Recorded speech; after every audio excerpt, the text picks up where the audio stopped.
All right, so today is April 27th, 2020, and you can see behind me here some boat houses.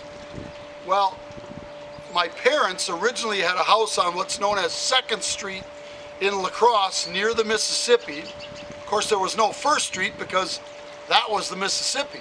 So then you got 2nd Street. There was an old house that they had. It was like 130 years old back in the 80s, 1980s.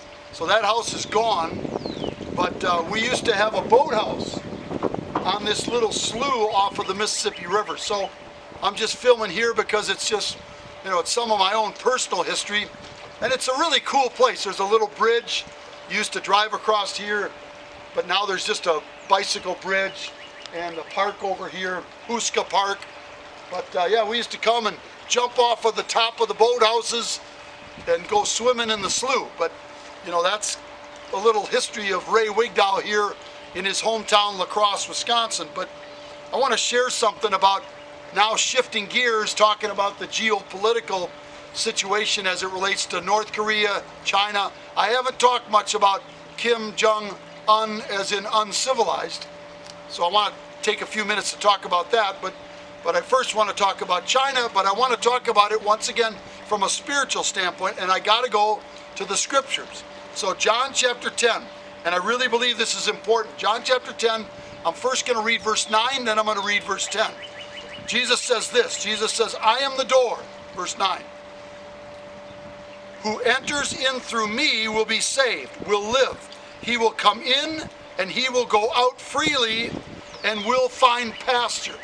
Obviously, trusting in Jesus Christ, he gives us abundant life in this life, freely worshiping him, enjoying life, and then ultimately going to be with him in heaven. But in verse 10, what about Satan? What about the spiritual forces of darkness against us? Well, yeah, the Chicoms, yeah, the Norcoms, as they call them, and other evil forces in this world.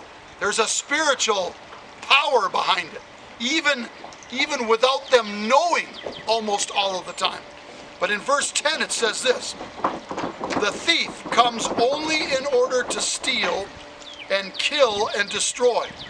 I, Jesus, came that they may have life and enjoy life and have it in abundance to the full till it overflows. So Jesus Christ brings life, abundant life. Satan, and it's always this same paradigm. People need to get this straight. Satan always works with first steal, then kill, then destroy. And that brings me to now the geopolitical situation, whether it be the Chicoms or the Norcoms. And actually, I've said this many times, is that the North Koreans, Kim Jong-un as in uncivilized, right?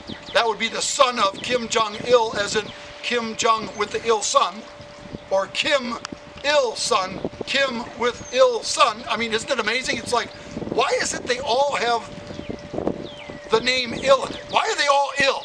Well, it's because it's a spiritual wickedness in those high places in China and North Korea. And I appreciate Tom Cotton. I appreciate President Trump and the advice he gets, because they're focused right on China, because China's the culprit. China is behind things that have been going on in North Korea. And think about this for a second. I'm going to try to be real quick with this. Is that think of how perfect it is for the Chinese Communist Party to have this hermit community country, which is a buffer zone between,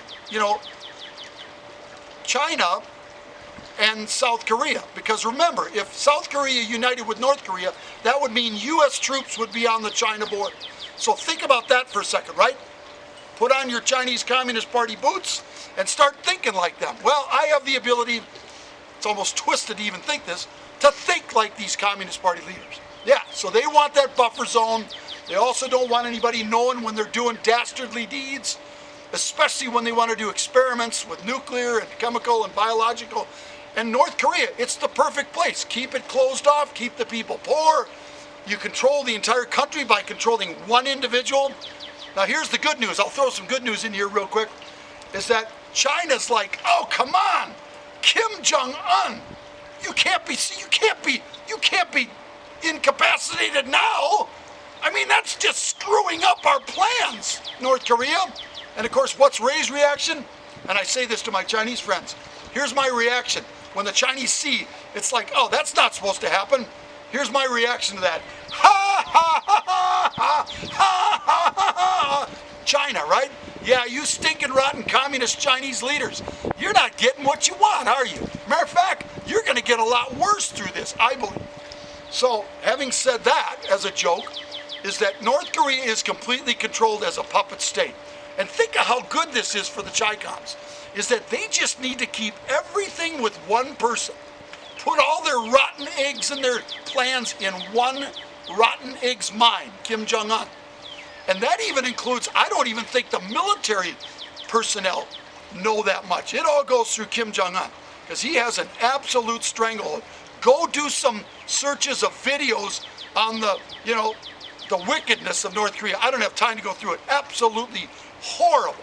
And just one example of it is their plan to control people is it's the 3-generation plan. 3-generation plan. What's that? That also comes from China. Is that if they have trouble with somebody and they want to use them, they will threaten them, not with their personal life.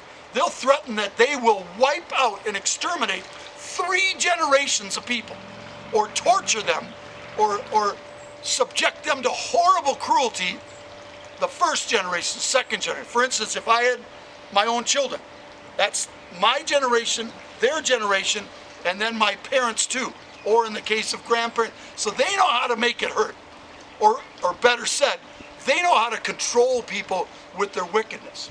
So that's what has been going on in North Korea. Experiments with nuclear weapons, experiments with biological, and of course China with the Wuhan, they have to do a certain amount of it within China, but a lot of it goes on in North Korea. So with that, it's good news if he's incapacitated. It's good news if he had a heart attack, grabbed his chest, fell down, had to rush him to a hospital nearby. And the doctor, here's another thing, is that oppression is so deadly that it even kills the leader himself. Because the story goes, and I really believe this one, is that the doctor that was putting the stint in Kim Jong-un, he was so nervous. Can you imagine? He's shaking violently trying to put a stint in, which normally would take 1 minute, or maybe a couple minutes. It's taken him 8-10 minutes. He goes into a comatose state. And I think that's where we are today, is that he's just being kept alive on a machine. Because remember, the Chicoms have to be saying, no. Don't say he's dead yet. Just keep him on the machine. That's my take. But, the Chinese are going to eventually have to figure out what they're going to do. But I think they're going to choose a man that also has the name ill in it. Yeah, not because of the ill, but boy, it sure fits into the narrative. I don't think it's going to be that sister. So with that, I'll sign off. But, the good news is that Jesus brings life abundantly. But the Chicoms, through Satan's influence, the evil to destroy people's lives, souls, first to steal it with ideology, then to kill it, ultimately their souls, and ultimately, what is it? It's destruction. And we know that it's eternal destruction. So with that, I'll sign off. Thank you, Jesus, for your love. Thank you.